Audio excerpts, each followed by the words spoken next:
the war's end, a committee of national leaders proclaimed the independence of the Republic of Indonesia, with Sukarno as president. Thus, on their own... Pada tanggal 15 Agustus 1945, Kaisar Hirohito memerintahkan penghentian permusuhan terhadap Sekutu. Setelah sebelumnya, pada tanggal 14 Agustus 1945, Sekutu menjatuhkan bom atom di kota Hiroshima dan Nagasaki. Berita tentang gencatan senjata yang dilakukan oleh Jepang ini disiarkan di radio Jepang dari Tokyo. Ternyata, siaran tersebut tertangkap di Indonesia dan Sultan Syahrir mendengarnya.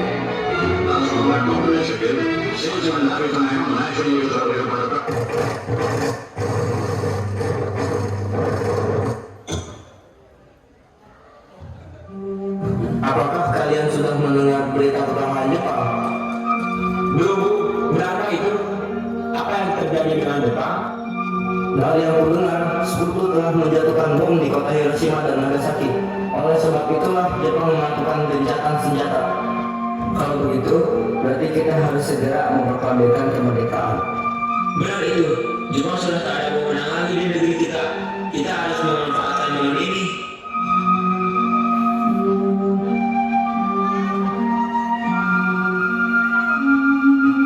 Setelah mendengar berita kekalahan Jepang, Hairul Saleh segera merencanakan pertemuan dengan anggota golongan muda lainnya untuk membicarakan masalah proklamasi kemerdekaan.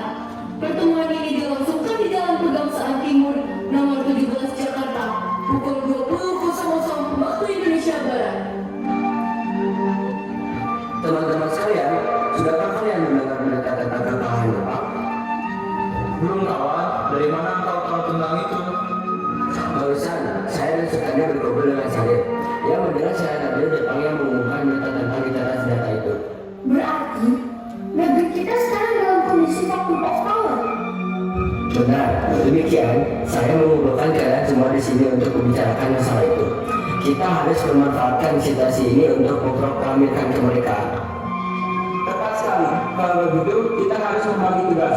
Dikana dan Hairul, kalian harus pergi ke kediaman Soekarno untuk menyampaikan kabar ini. Saya dan Bung Darius akan memerintahkan anggota pemuda lainnya untuk merebut kekuasaan dari Jepang.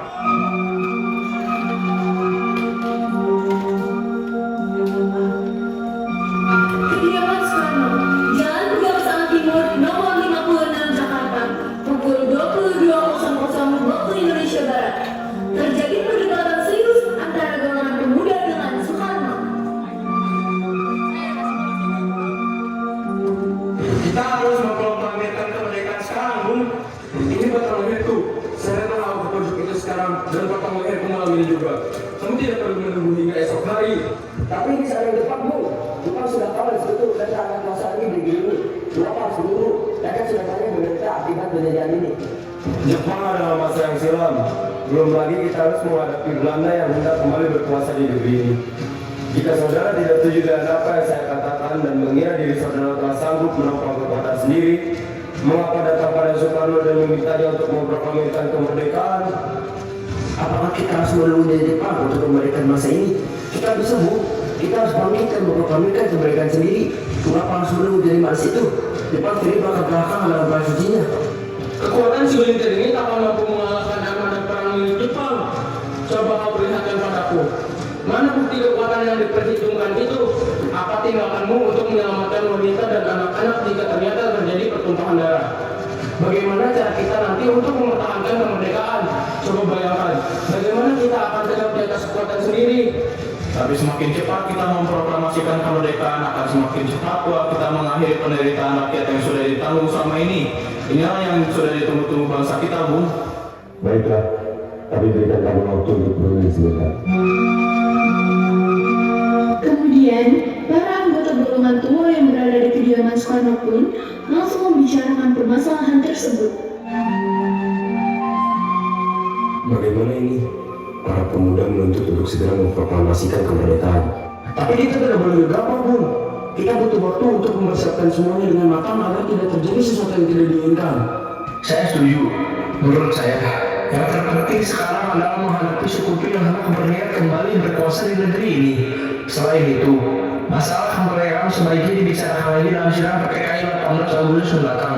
Lalu bagaimana dengan pendapat golongan muda? Apa kita abaikan saja? Ya, lagi pula mereka masih muda. Pemikiran mereka terlalu pendek. Kita harus melihat ke depan, mempersiapkannya dengan matang. Kalau tidak, bagaimana nanti jika semuanya berantakan? Baiklah, Bung. Berarti kita semua sudah sepakat. Setelah selesai berunding, para anggota golongan tua segera menemui para anggota golongan muda yang menunggu di luar ruangan. Setelah kami berunding tadi, kami memutuskan untuk tidak tergesa-gesa mengenai hal proklamasi kemerdekaan. Hal ini masih akan dibicarakan lagi dalam sidang PPKI.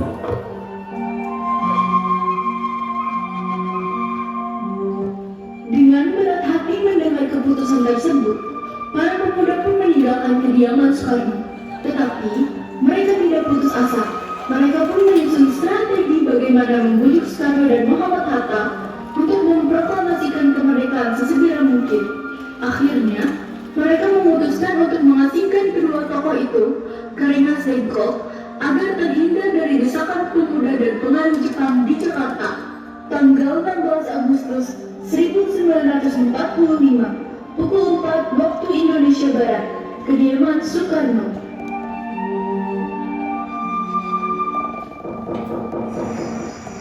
Assalamualaikum. Waalaikumsalam. Ada apa saudara datang pagi ini?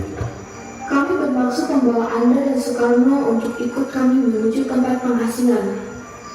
Tempat pengasingan? Apa yang saudara maksudkan? Ya, kami akan membawa kalian untuk diasingkan berbagai dari ancaman bentrok antara rakyat dan Jepang. Baiklah, kami akan ikut. Sebaiknya Ibu Fatmawati dan anak Anda terus serta, Bung, untuk menjamin keselamatan mereka. Baiklah, saya akan mengajak mereka.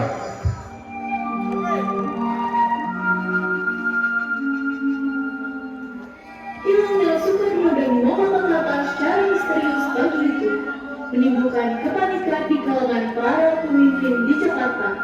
Peristiwa ini baru diketahui oleh Ahmad Subarjo pukul 8 pagi.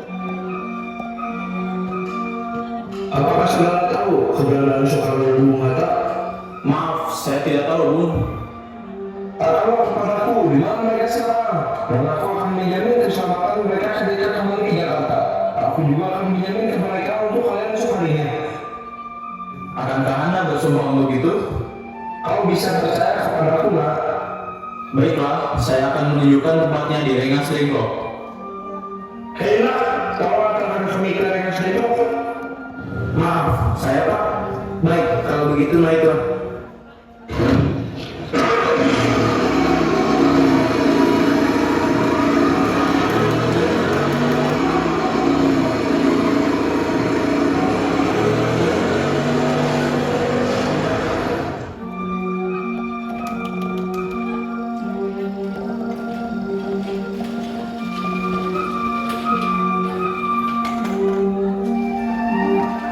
Perundingan dengan Soekarno di Rengas Dengklok. Nah, jelaskan. Sekarang mengapa saudara sekalian membawa kami ke sini? Maafkan kawan-kawan kami, Bu. Ini demi keselamatan Anda. Kami ingin membicarakan masalah proklamasi kembali. Bukan tempo hari sudah kami katakan kepada kalian, masalah kemerdekaan masih akan dibicarakan dalam sidang PPKI. Memang benar adanya, tetapi kami semua berpendapat, mengapa menunggu untuk dimerdekakan oleh Jepang? Mengapa menunggu hasil sidang PPKI? Kalau kita bisa bergerak dengan kekuatan sendiri, PPKI itu kan bentukan Jepang, Bung. Kami ingin memproklamasikan kemerdekaan tanpa campur tangan dari Jepang. Pendapat itu benar, namun kita masih terlalu dini untuk memproklamasikan kemerdekaan. Selain itu, kita belum siap dan masih membutuhkan bantuan dari Jepang untuk merdeka. Bagaimana dengan perkataan Jepang tentang kemerdekaan bangsa kita di Manis Belaka? Apa yang akan Anda lakukan? Apakah akan selamanya menunggu janji itu, Bung? Kita harus memproklamasikan kemerdekaan sekarang juga. Demi rakyat yang sudah bertahun-tahun terbunuh oleh penjajahan di tanah air mereka sendiri. Mereka berhak bebas dan sekaranglah saatnya. Tenang saudara sekalian, mari bicarakan semuanya dengan kepala dingin. Tidak perlu ada ketegangan. Shodan Josinji membawa Soekarno dan Muhammad Hatta menjauh dari perdebatan itu. Kemudian mereka berunding. Saya mengerti perhitungan Anda berdua mengenai masalah proklamasi ini. Kita menunggu mempertimbangkan semuanya dengan matang, tapi saya percaya kita dapat bangkit dan memanfaatkan situasi ini. Kesempatan tidak akan datang dua kali, Bung. Apa yang mereka katakan benar adanya, dan saya mendukung mereka. Tetapi, apakah kita bisa? Akankah ini semua mungkin dilakukan? Tentu mungkin, Bung. Asal kita berusaha, tentu akan kita temukan jalan keluarnya. Lagi pula, para pemuda di Jakarta sedang menyusun strategi pertahanan untuk mencegah serangan dari Jepang maupun sekutu yang tidak menerima proklamasi bangsa kita. Baiklah, saya setuju. Kita akan memproklamasikan kemerdekaan tanpa ada campur tangan Jepang.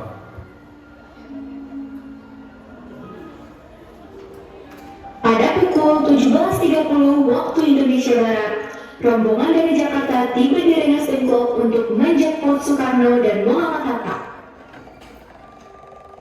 Syukurlah kalian semua baik-baik saja. Jadi, bagaimana keputusannya? Kami setuju kemerdekaan akan dilaksanakan tanpa campur tangan Jepang. Lalu, kapan kita akan melaksanakannya? Menurut saya, bagaimana jika besok pasukan pemuda di Jakarta sudah bersiap? Jika mungkin, ya kita akan melaksanakannya esok pagi.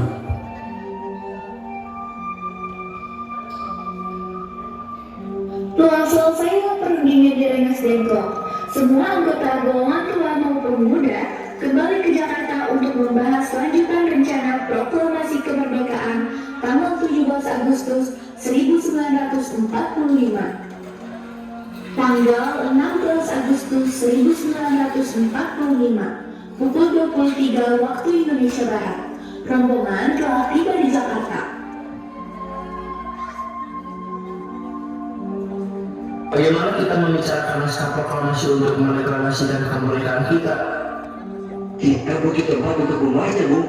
Tapi harus diambil dan pihak Jepang tak mungkin mengizinkan kita melakukan kegiatan sekarang. Apalagi jika mereka tahu bahwa kita hendak membicarakan rencana proklamasi. Saya punya ide. Kita akan mengingat mengobrol dari Jepang, Laksamana Maeda.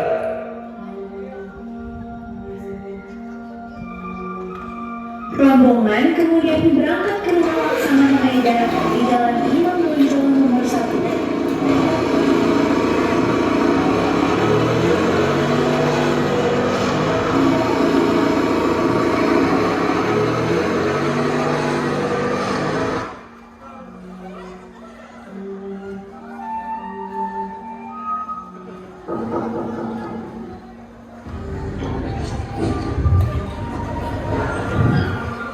Selamat malam. Kenapa, Bung?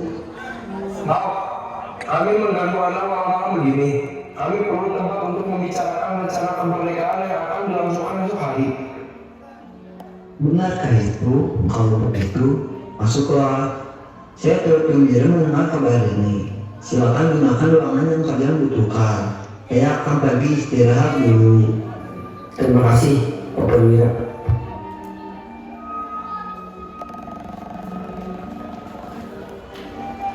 Perumusan teks proklamasi dilakukan di rumah Laksamana Maeda. 3 eksponen pemuda, yaitu Sukarmi, Hairul Saleh, dan BM Hira, menyaksikan Soekarno, Muhammad Hatta, dan Ahmad Subarjo membahas perumusan naskah proklamasi. Acara perumusan naskah proklamasi berjalan lancar. Tidak ditemukan kesulitan untuk menemukan rumusan yang tepat. Sebagai hasil pembicaraan mereka bertiga, diperolehlah rumusan yang ditulis tangan oleh Soekarno. Pada tanggal 17 Agustus 1945 pukul 4 waktu Indonesia Barat, dibacakanlah rumusan naskah proklamasi untuk pertama kalinya di depan para hadirin yang berada di rumah Laksamana Maeda dan langsung disetujui. Namun kemudian timbullah persoalan tentang siapa saja yang akan menandatangani naskah proklamasi. Menurut saya, sebaiknya naskah ini jangan ditandatangani oleh anggota PPKI. Memang kenapa? Lantas siapa yang akan menandatanganinya? PPKI kan baru bentukan Jepang. Kita sudah sepakat tadi untuk melaksanakan proklamasi tanpa campur tangan Jepang. Kau benar nggak? bagaimana ini Bung? Adakah dari kalian yang punya pendapat untuk menyelesaikan masalah ini? Bagaimana jika saya ini ditandatangani oleh hadirin yang datang saat ini, seperti Amerika ketika menandatangani teks demokrasinya? Jangan, kita tidak boleh meniru. Kita harus berbeda dari bangsa lain. Lalu bagaimana Bung Karno? Karena ini semua berkat jasa-jasa Indonesia, berarti atas nama bangsa Indonesia. Saya setuju dan saya punya usul yang menandatangani teks cukup 2 orang saja, yaitu Anda dan Muhammad sebagai wakil dari bangsa Indonesia. Bagaimana? Usul yang bagus. Bagaimana hadirin?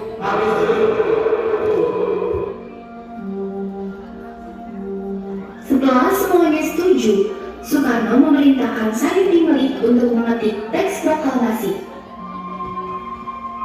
Tolong kau ketik teks proklamasi ini. Jagalah teks ini baik-baik. Baik, Bung.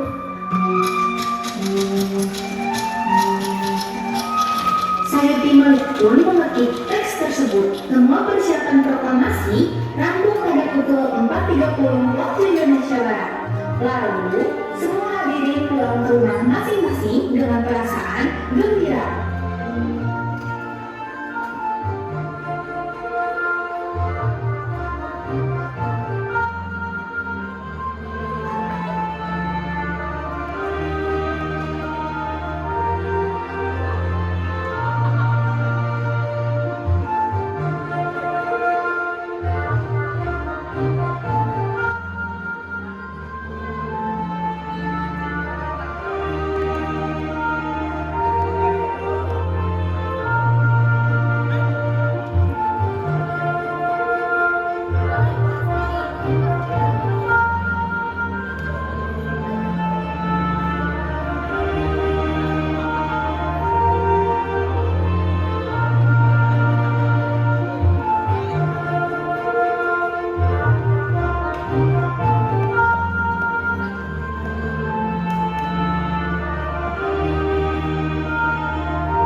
Kemudian para pemuda mengirimkan kurir-kurir untuk menyampaikan bahwa saat proklamasi itu telah tiba.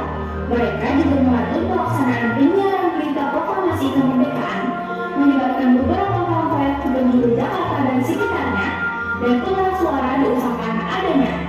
Semua dilakukan agar rakyat dapat turut menyaksikan momen paling berharga untuk bangsa Indonesia. Pada saat yang sama, Soekarno dan Ibu Fatmawati sampai di kediaman mereka, dan mereka berbincang sejenak.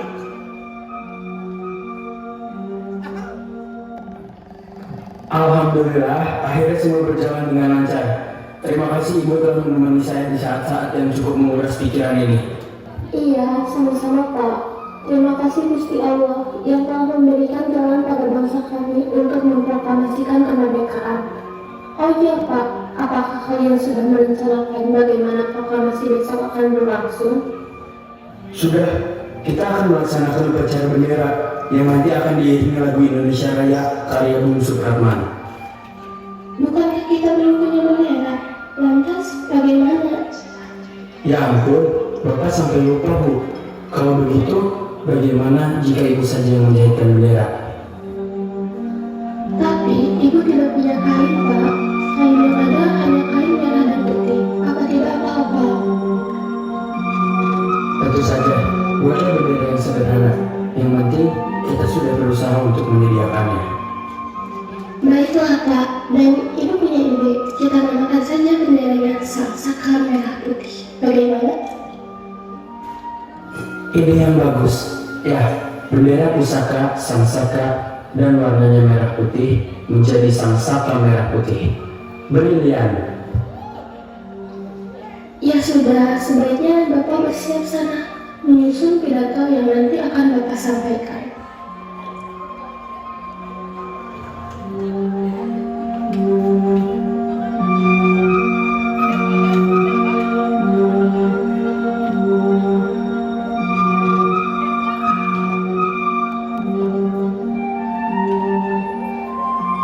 Tiba saatnya. Hari Jumat pada tanggal 17 Agustus 1945, 19.45 pukul 10 waktu Indonesia Barat di Jalan Pegangsaan Timur nomor 56 Jakarta dilangsungkan proklamasi kemerdekaan Indonesia. Sesaat sebelum upacara dimulai, Trimurti, tolong Anda kibarkan bendera merah putih ini sebagai tanda awal kejayaan bangsa ini. siap Bu, saya akan menyuruh anak didik saya untuk mengibarkannya. Latif, Suhud, hei kalian, jaga baik-baik bendera ini. Kalian mendapat kehormatan untuk mengibarkan bendera ini untuk pertama kalinya dalam sejarah Indonesia. Siap Komandan, kami tak akan mengecewakan Anda.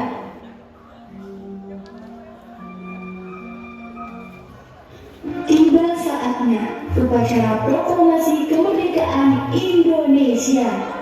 Tokoh-tokoh pejuang Indonesia telah hadir di lokasi. Suasana menjadi sangat hening. Soekarno dan Hatta dipersilakan maju beberapa langkah dari tempatnya semula. Soekarno mendekati mikrofon. Dengan suaranya yang lantang dan mantap, Soekarno pun membacakan pidato pendahuluan sebelum beliau membacakan teks proklamasi. Saudara sekalian, saya telah meminta saudara hadir di sini untuk menyaksikan peristiwa maha penting dalam sejarah bangsa kita. Berpuluh-puluh tahun kita bangsa Indonesia telah berjuang untuk merdeka, bahkan telah beratus-ratus tahun lamanya. Gelombang aksi kita tidak putus dalam berjuang untuk memerdekakan negeri ini. Kita jatuh bangun menyusun kekuatan untuk menggapai cita-cita Indonesia bebas dari penjajahan bangsa lain. Semalam, kami para pemuka-pemuka rakyat Indonesia dari berbagai penjuru bergabung untuk memusyawarahkan, dan permusyawaratan itu seia sekata berkata. Inilah saatnya bagi kita untuk mengobarkan api revolusi kemerdekaan Indonesia. Saudara sekalian, dengan ini kami menyatakan kebulatan tekad itu. Dengarkanlah proklamasi kami. Proklamasi. Kami, bangsa Indonesia, dengan ini menyatakan kemerdekaan Indonesia. Hal-hal yang mengenai pemindahan kekuasaan dan lain-lain diselenggarakan dengan cara saksama dan dalam tempo yang sesingkat-singkatnya. Jakarta, 17 Agustus 1945. Atas nama bangsa Indonesia, Soekarno, Hatta. Kemudian dikibarkan bendera Sangsaka merah putih diiringi lagu Indonesia Raya. Hadirin turut menyanyikan lagu kebangsaan Indonesia tersebut.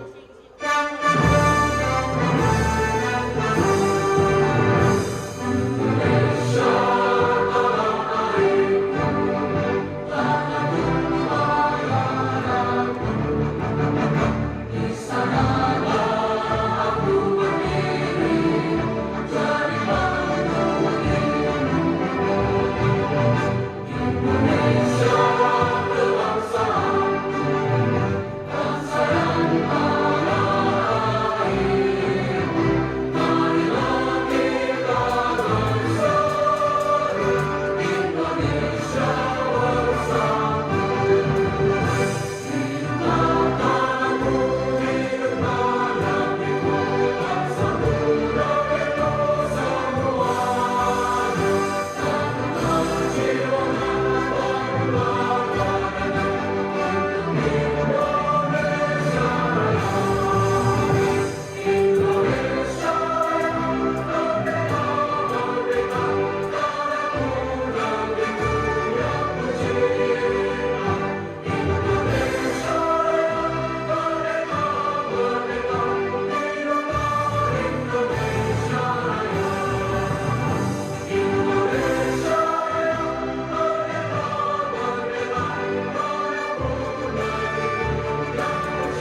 sebentar. Namun, peristiwa itu telah mengubah segala seni kehidupan bangsa Indonesia. Peristiwa proklamasi kemerdekaan telah menjadi momentum puncak perjuangan bangsa Indonesia. Oleh karena itu, kita sebagai generasi penerus bangsa harus berprestasi dalam rangka mengisi kemerdekaan tersebut, bukan malah menodainya. Kita harus bisa membalas budi para pejuang tanah air zaman dahulu dengan cara mempertahankan kemerdekaan ini. Merdeka, merdeka, merdeka.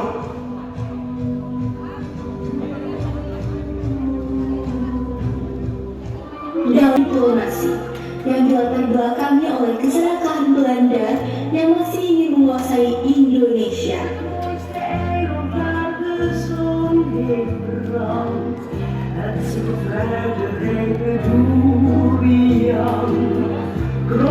Muziek en zachte gamelan, het warme land waar ik zoveel van hou. Ik zing dit lied zo graag alleen voor jou, omdat ik dan een beetje bij je ben en zo mezelf vertel. Alles wat ik weet en nooit meer vergeet, Indonesië. Ik hou van jou, mijn geboorteland, prachtig palmenland, Indonesië. Ik hou van jou, de bijenmensen en hun stille kracht. De regenselda's met hun groene pracht. Naar de wald die toen het mooiste bloeit. En waar de klapperboom het snelste groeit. Zoals de tjitjas lachen aan de wand. Zo ben ik trots op mijn geboorteland. Je blijft van altijd als ik jou bezie in mijn herinnering. Alles wat ik weet en nooit meer vergeet, Indonesië. Ik hou van jou, mijn geboorteland, prachtig palmenland, Indonesië. Ik hou van jou.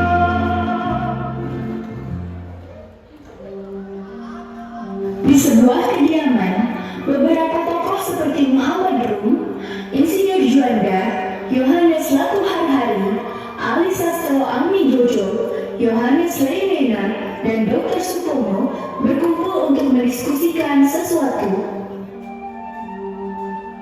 Sudahkah kalian mendengar tentang Belanda? Ya, saya mendengar informasi bahwa mereka telah menahan pimpinan bangsa kita. Bahkan saya mendengar bahwa mereka telah melakukan propaganda terhadap negara kita. Kalau begitu, apa yang sebaiknya harus kita lakukan?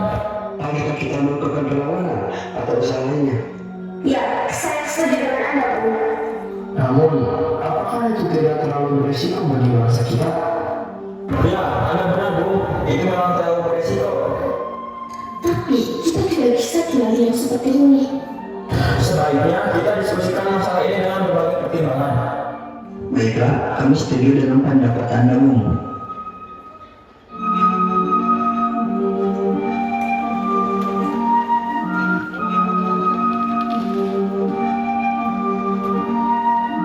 Suatu hari, Morley Cochrane, utusan dari Duta Besar Amerika Serikat untuk Indonesia, datang mendatangi Rum. Good afternoon, sir. Good afternoon. Let's sit, sir. I'm Malcolm Rand, as the mediator for the United States UNCR. Regarding the Dutch-Indonesian conflict, will the United Nations advise you to negotiate? The conflict only resolved by negotiation. Negotiation is the best way for both parties. Okay, is that the best?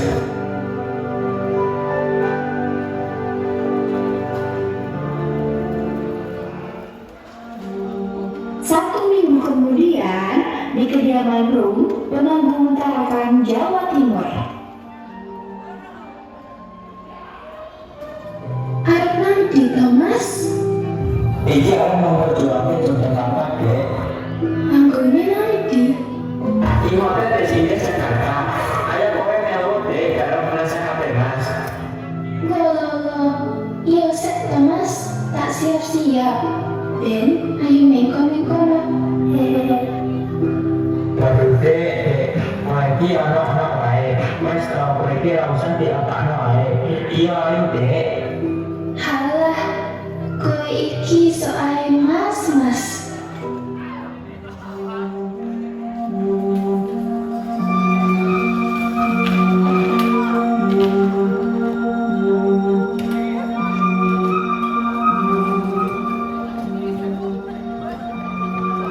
Norway Friend UNCI melakukan perundingan dengan delegasi Republik Indonesia dan Belanda.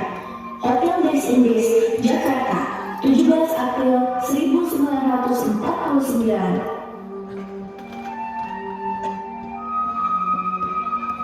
Welcome to Indonesia. Thank you.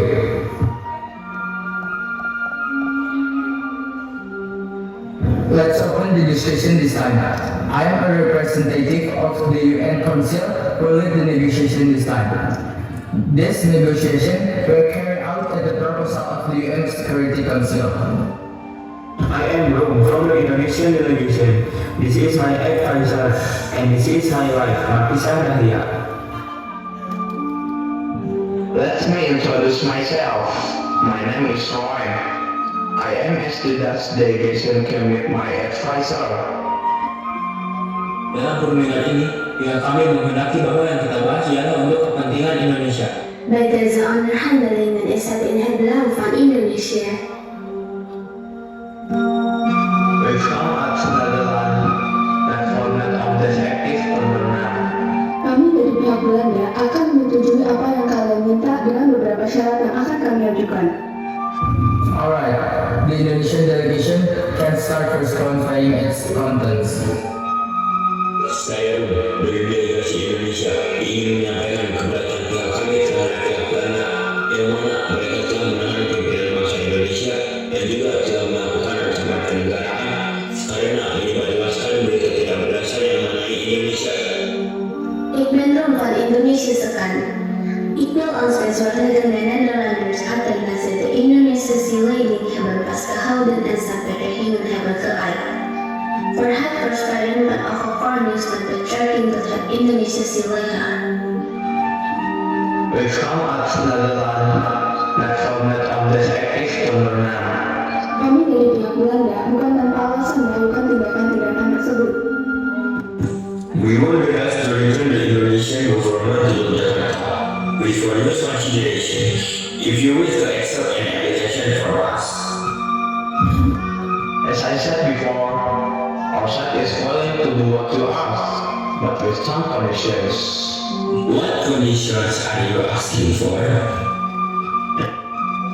On one hand, with Netherlands that will learn that the law will architect on that there's one on transport language. Salah satunya, kami dari pihak Belanda ingin perjanjian dihapuskan karena telah beranjak merugikan dari pihak kami. Perundingan semakin memanas dan seperti tidak menemui titik temu sekalipun. Argumen kedua belah pihak sama-sama alot dan cenderung menolak kebijakan yang diajukan satu sama lain. Once again, these negotiations were carried out at the initiative of the United Nations Council. Alright then, let's just close the discussion this time and we'll continue at the next meeting.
Kami hanya melakukan perundingan informal saja. Lalu apa saja yang kalian bahas? Kami hanya memberikan sedikit penjelasan kepada delegasi Belanda. Tolong jelaskan lebih spesifik lagi, Bu.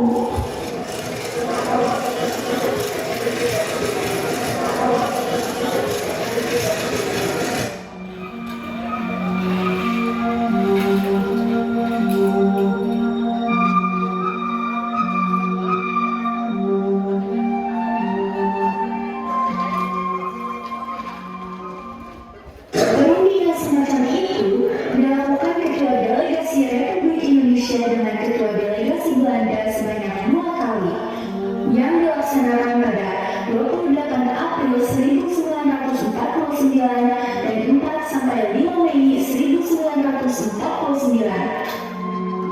Komisi Perserikatan Bangsa-Bangsa atau PBB datang ke rumah Sri Sultan Hamengkubuwono IX.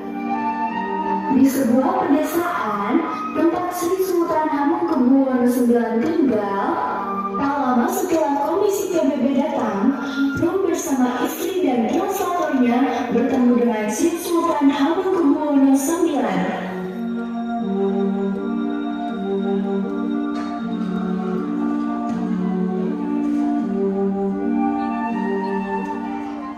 Pak, apakah kita akan melanjutkan perundingan tentang pengembalian pemerintahan Republik Indonesia ke Yogyakarta? Ya, benar. Bukankah perundingan tersebut telah kita bicarakan pada perundingan yang lalu? Kita berdoa saja, semoga menemukan titik terang ya. Baiklah kalau begitu, ini sudah waktunya. Mari. 15 menit kemudian, pihak Belanda datang. Sorry, I'm late. Let's take a seat. Let's renegotiate after negotiation a few months ago to no file. Bagaimana keputusan Belanda mengenai keputusan pihak Indonesia tentang pengambilan pemerintahan Republik Indonesia ke Yogyakarta? Ostad had met at Netherlands, Beslut dan Anzen van het Beslut van Indonesië, zich omtrent het amendement van de Indonesische regering naar Jakarta. Though in the lands wanderingers have gathered at several weeks, and that had Indonesia's return over the Tunker van the Indonesia's regering naar Yogyakarta, overall that the outlook was Gestapo. Seperti apa yang telah saya katakan pada perundingan lalu, kami pihak Belanda menyanggupi keputusan Indonesia tentang pengembalian pemerintahan Republik Indonesia ke Yogyakarta dengan syarat pemberhentian perang gerilya. Baiklah, kami dari pihak Indonesia menyetujui permintaan tersebut. Akan tetapi, kami merasa ada satu permasalahan lagi. Oké, wies van Indonesië kan ingelaten met het verzoek. We hebben echter het gevoel dat no probleem is. What is the problem? Kita belum membahas daerah kekuasaan yang akan diserahkan ke Republik Indonesia. Baiklah, tetapi kami hanya akan memberikan 5 Mei kepada pemerintah Republik Indonesia. Kami tidak setuju dengan permintaan tersebut. Jika kami hanya memiliki wilayah 5 mil, sangatlah berbahaya bagi keamanan Republik Indonesia. Lalu, apa yang akan Indonesia lakukan? Kami menutup daerah seluas DIY termasuk lapangan terbang Makmur dengan batas selatan Samudra Indonesia. Begini saja, saya sudah menyimpulkan sesuai dengan resolusi Dewan Keamanan 28 Januari 1949. Kita akan membacakan pernyataan yang telah disetujui bersama dalam beberapa waktu yang lalu. Silakan delegasi Indonesia. Pengeluaran perintah kepada pengikut-pengikut Republik yang bersenjata untuk menghentikan perang gerilya. Kerjasama dalam hal mengembalikan perdamaian dan menjaga ketertiban dan keamanan. Yang turut serta pada konferensi meja Buddha di Den Haag dengan maksud untuk mempercepat penyerahan kedaulatan yang sungguh dan lengkap pada negara Indonesia Serikat dengan tidak bersyarat. Selanjutnya, silakan untuk delegasi Netherlands.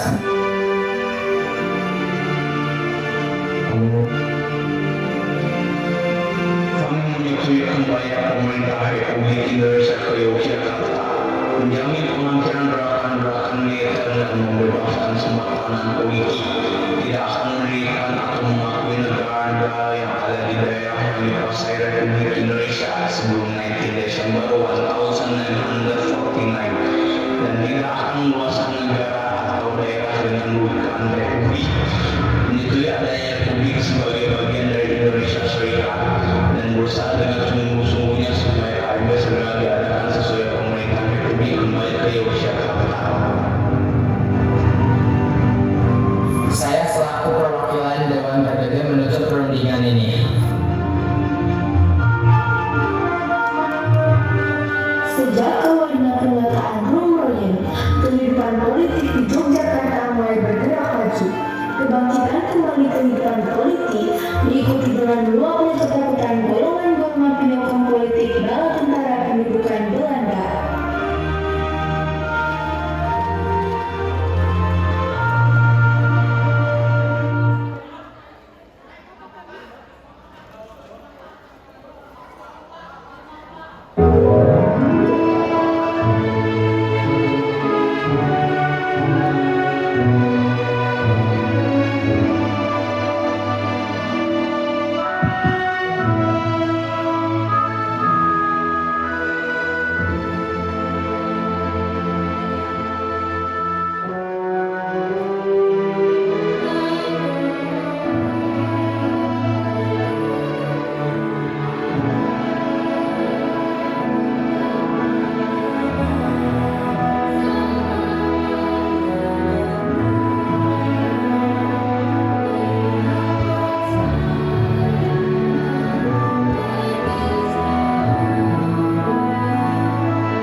Oramu Intara Jawa tetap rasa merdeka nanging kersane Nusantara nyambut suung bangga deno kelemugi-mugi tanpa alalan emban Nusantara tetap kokoh merdeka lan